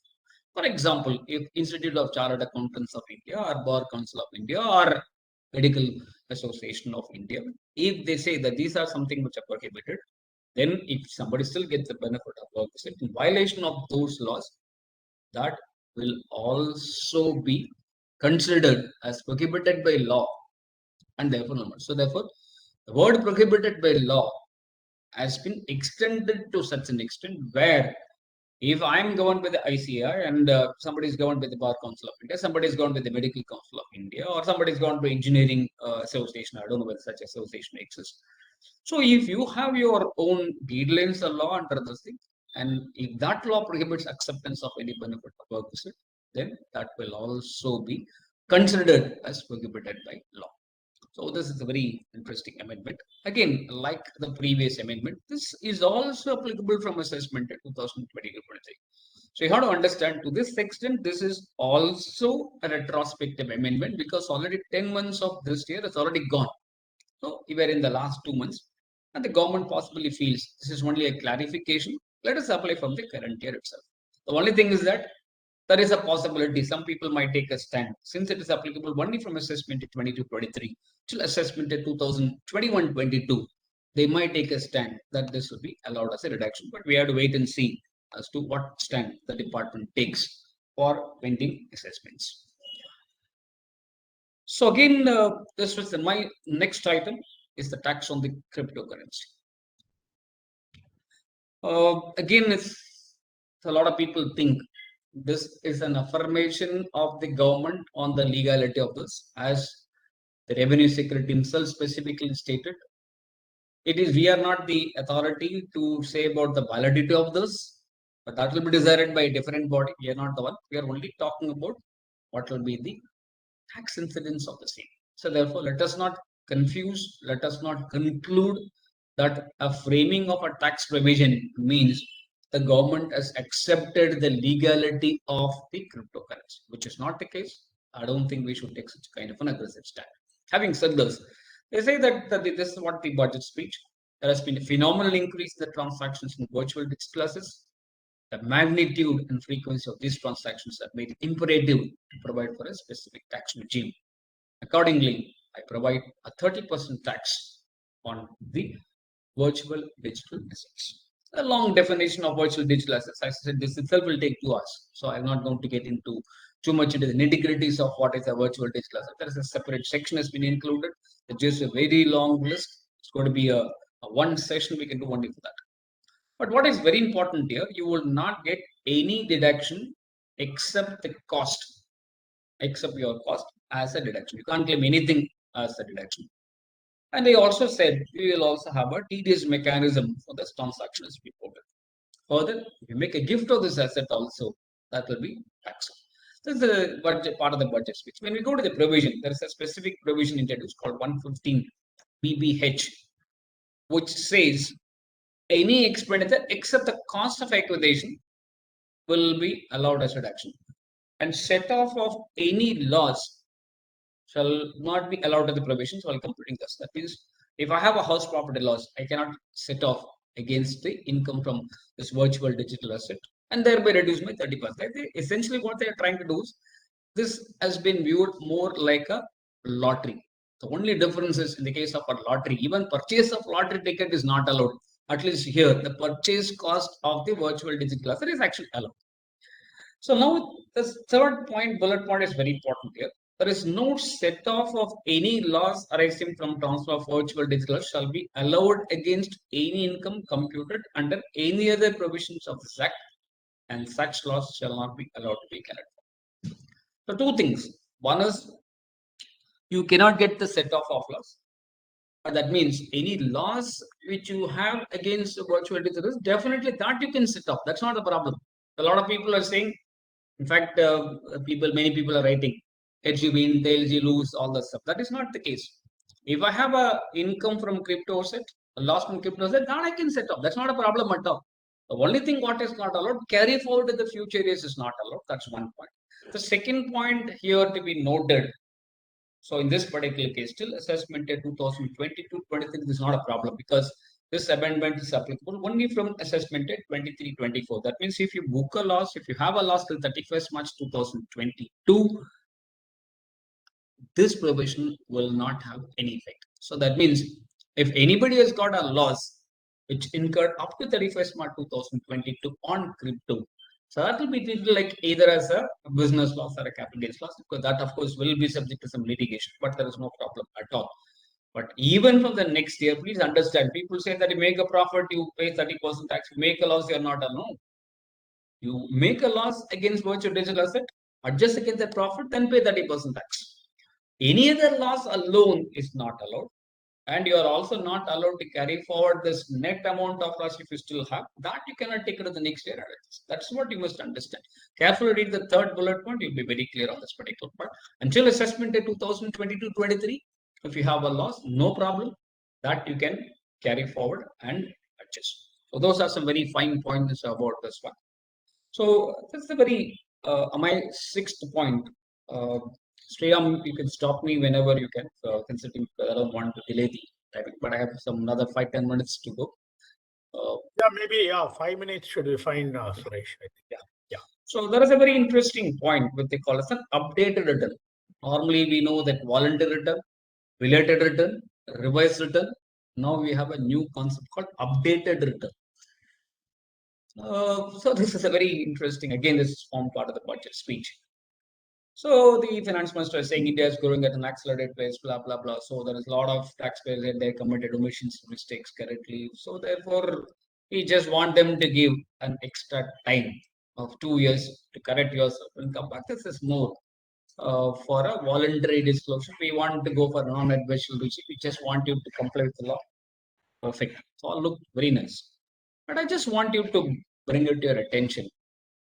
Till assessment year 2016-17, so we had a time of 1 year from the end of the relevant assessment year to file a belated return or revised return.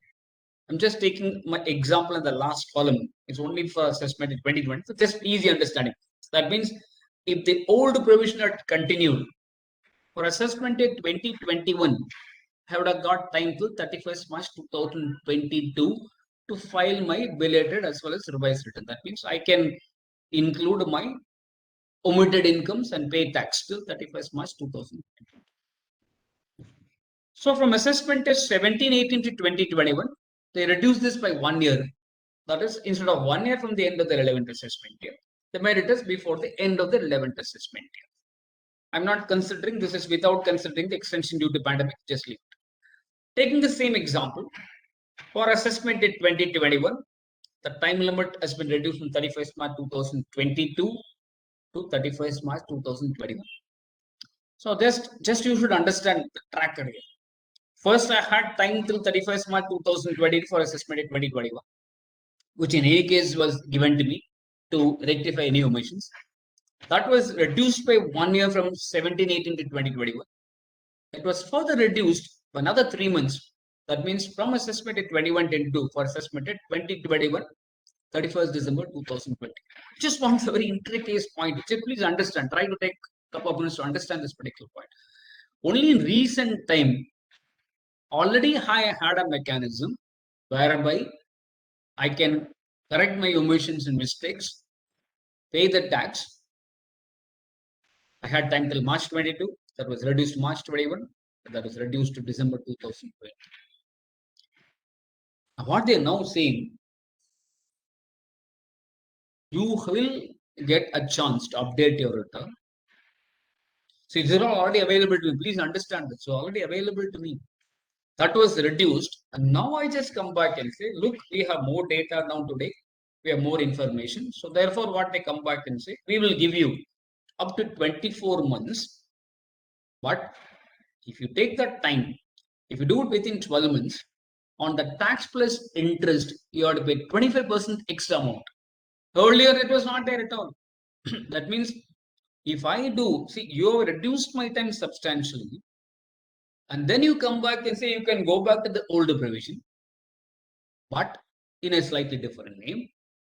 But only thing is that on the tax plus interest, you have to pay 25% extra. That means 1 lakh is my tax plus interest, which is the time already available in earlier provision, which they reduced.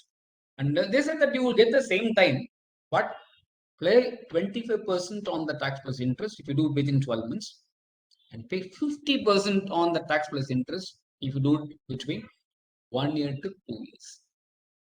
So this provision is good, welcome, because they have a data, they want a non-adversarial regime, they want people to voluntarily comply. Beautiful, because this time after that AS, annual information statement, a lot of people either knowingly or unknowingly, then only they realize they had this much amount of bank interest, this much amount of dividends, this much amount of capital. It's beautiful. I think what they should do is to, when the idea is to ensure that the people should voluntarily come back, pay more tax, I think they should not, at least for some more time, leave it at 25% extra and 50% extra tax. Charge interest, because the government has been denied the money which they are entitled to in that year. So therefore, you have to compensate. You have to compensate with interest. But saying on the tax plus interest, you have to pay another 25%, another 50%. This is nothing but there was already more time available to me. That time you reduced, and now you say that I'll give you the old time.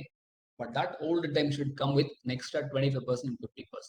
I think that is one thing which is, but otherwise, as a concept, it's a good idea for ensuring that voluntary compliance, but it could just come without this 25%, 50% tax, at least for the next 3-4 years, considering the fact that you have a good novel idea of making more people comply with the provision. So this is relatively a very simple provision.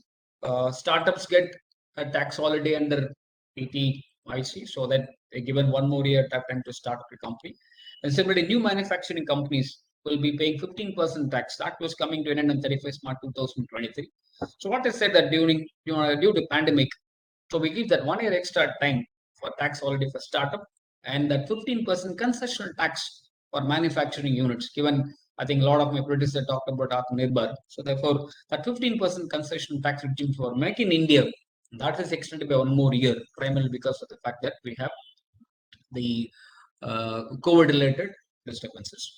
Just quickly, another 2 points. So right now, when you buy a property, if you're a buyer, you have to pay 1% TDS you have to deduct.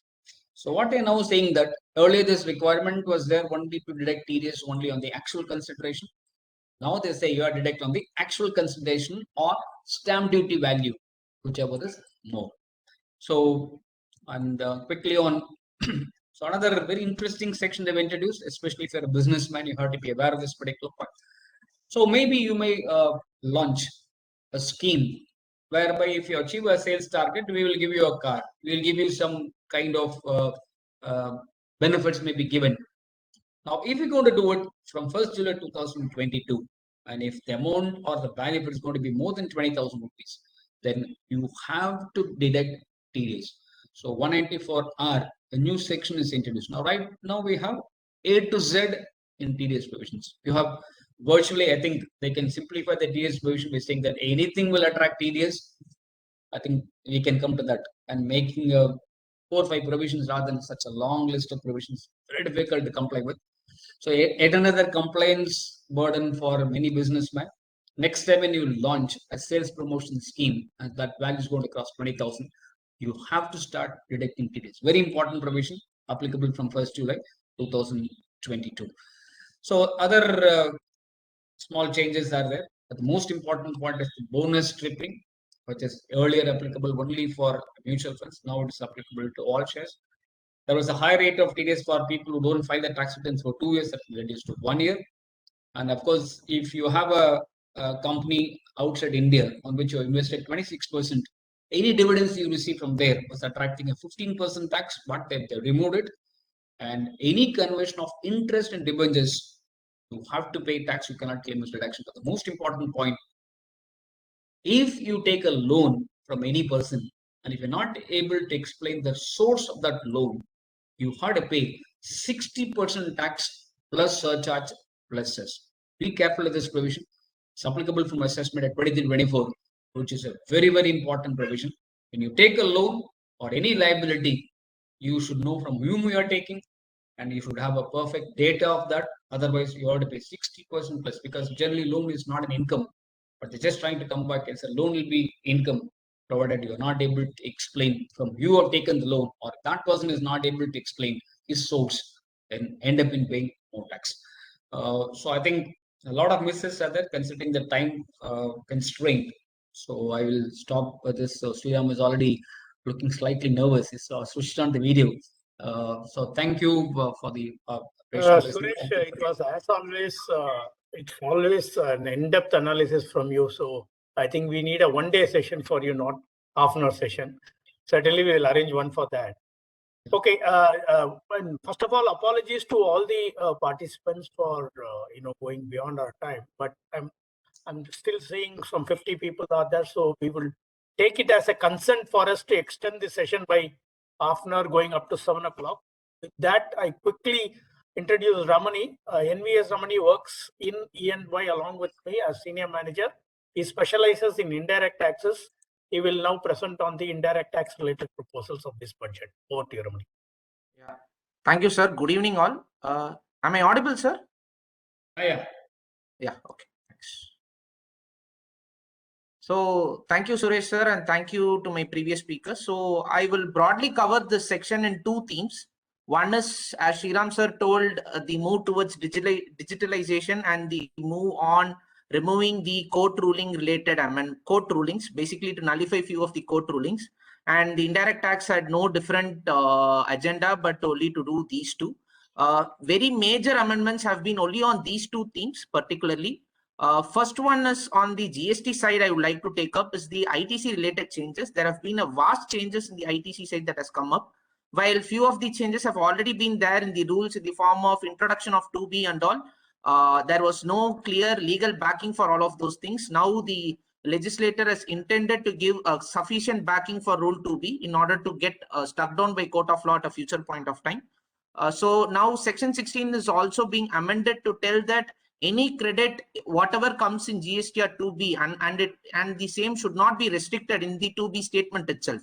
Now, this determines at an availment stage itself what is eligible and what is ineligible by the system directly. And what is eligible and what is ineligible, apart from the blocked credits that we have, system has their own parameters to be fixed by the government. basically to tell that they have listed some 5-6 parameters in section 38 to tell that in these 5 or 6 cases, the credit will be viewed as a restricted item by the recipient, such as continuous default in payment of tax, difference between GSTR 1 and 3B of the vendor, availment of excess ITC by vendor, paying an amount exceeding a particular percentage in electronic credit ledger, and if he's a newly registered person. So the agenda of the government seems to be to plug all the loopholes that is there in the law in order to avoid this bogus passing of credits by one person to another. And they have brought all such restrictions in the law itself in order to avoid any further disputes at a court at a later point of time. And there are few rules to be prescribed for this, and only when the rules are prescribed, we will get to know what is the exact status and how this is being done.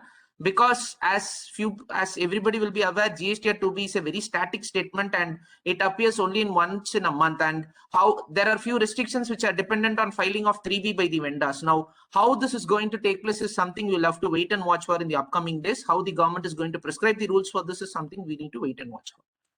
And there is another important change in the context of availment of credit. Now, for the first time, they have substituted the section 41 itself to tell that credit will be availed on a self-assessment basis.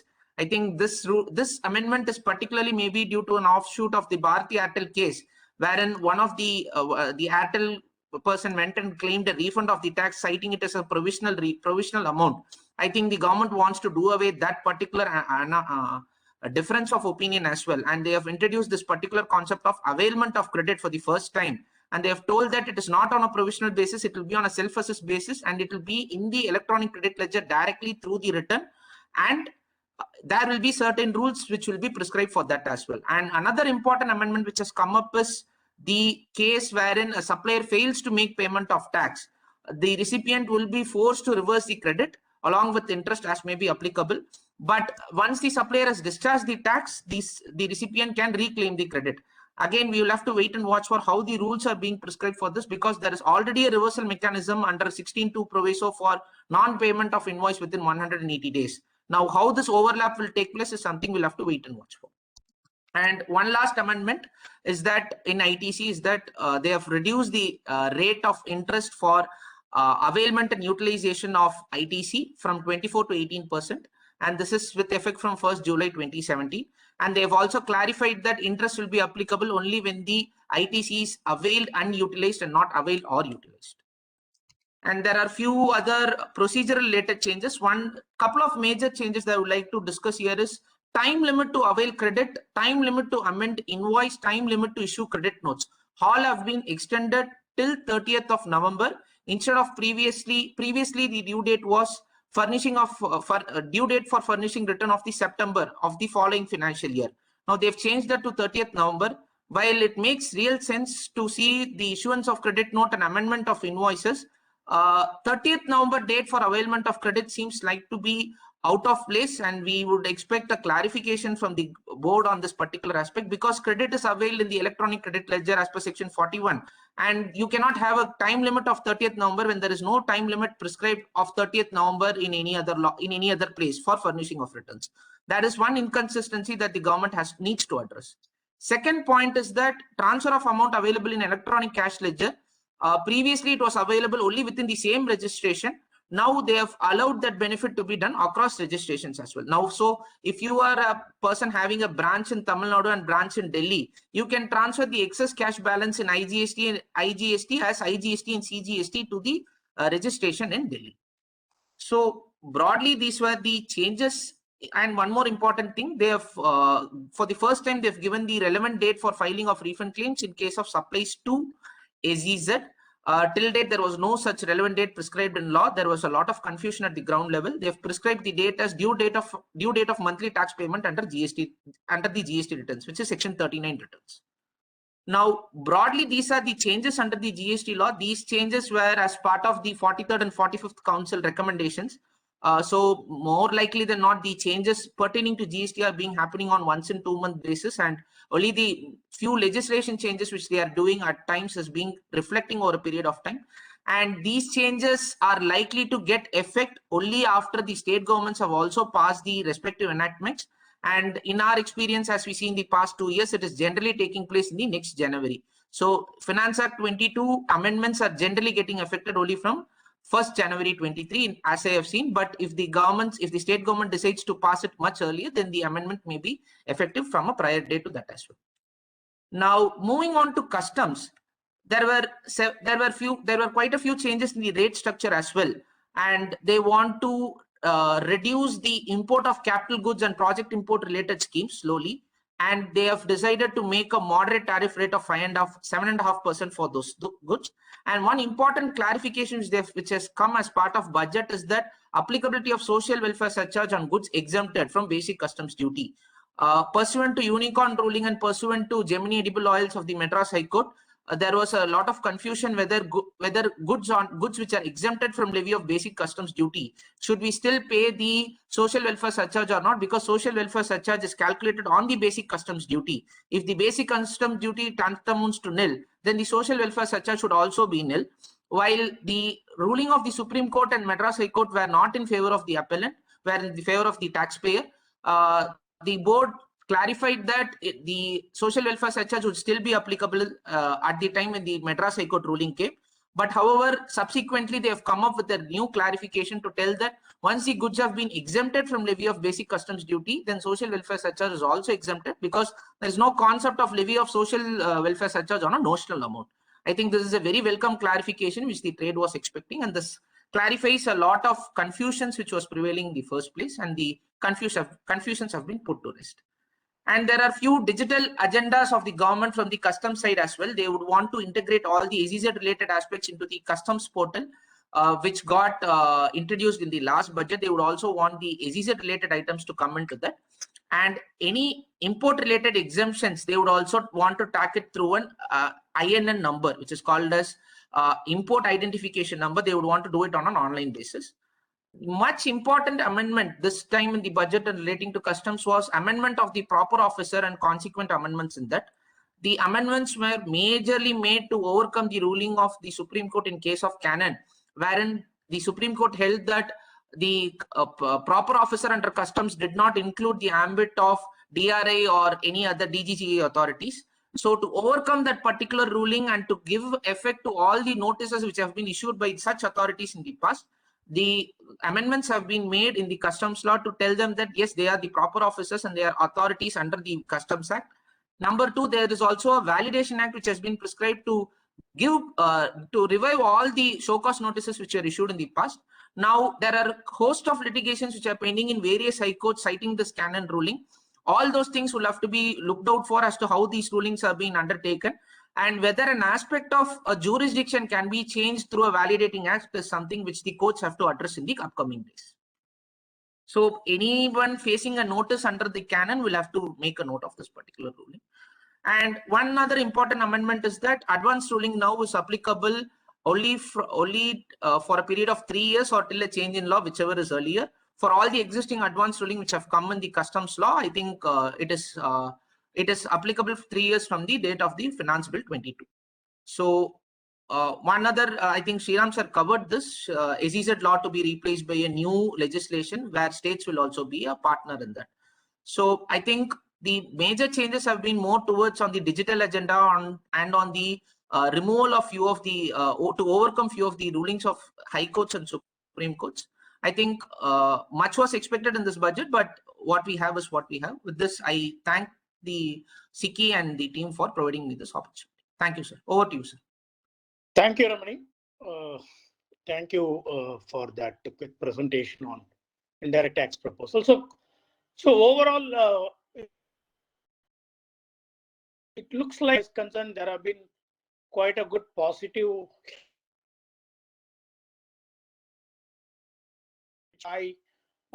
Sudha. But as far as tax is concerned, there seems to be quite a bit of misses, as well as not only misses but also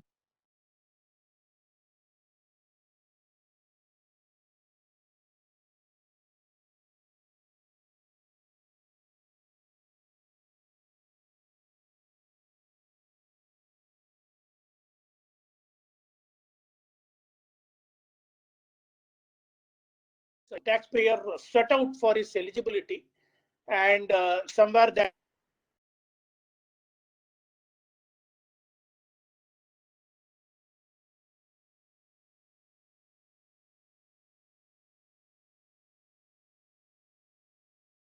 stand from this budget.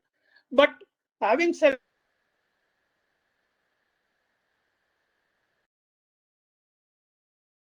is given to the taxpayer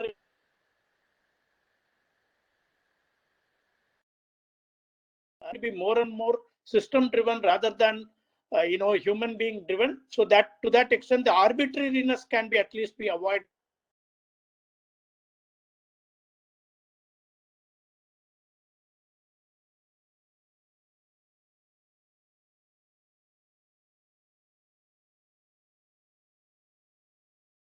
Sir, there is some disturbance in your line, sir. We couldn't hear you clearly. And, okay, so is it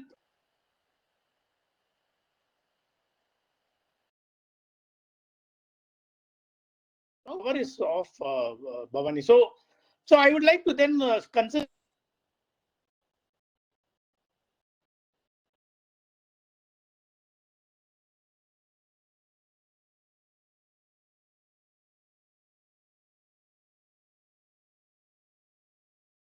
the budget session a success, and I thank all the panels.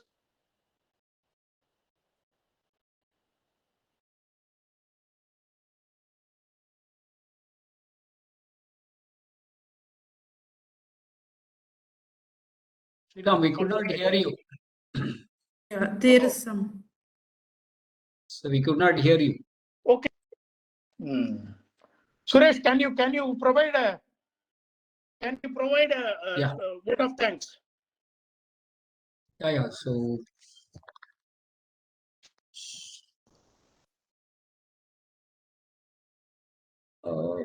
So thank you all for this wonderful evening. So I must really thank Siki for organizing a wonderful program. So the stage was set off beautifully by the Vice President and introduced the budget proposals. So Sriram beautifully articulated. I thought he was an indirect tax specialist, but I really found he's giving a lot of competition to the other economists when he was talking on the economic side of it. So Sam set a tone, and with the wonderful presentation, Sudha Mayapin took over and made even a non-economist understand the economic nuances. So Ramani finished off beautifully with the indirect tax proposals. All in all, so all of you made this program memorable and wonderful. I really thank Siki for organizing wonderfully. So I think special mention must be made to all the people in the back end who always do our jobs. At the end of the day, so we in the front end are normally remembered. People like Bhavani and Saranya, a lot of people do a great job in organizing this event, sending flyers and other things. Thank you all. I hope you all enjoyed it. And please do send your post-budget proposals, which we can take into account. So thank you once again. Thank you all. Bye-bye. Thank you, sir. So, Bhavani, you have anything to add? You can. Yes, sir. Thank you all. Thank you, speakers and participants. Looking forward to have you all in many more events of Siki. Requesting you all to visit Siki website for more updates about their events and sessions. Thank you once again. Wishing you all a happy evening. Thank you, sir. Thanks a lot. Thank you, everyone.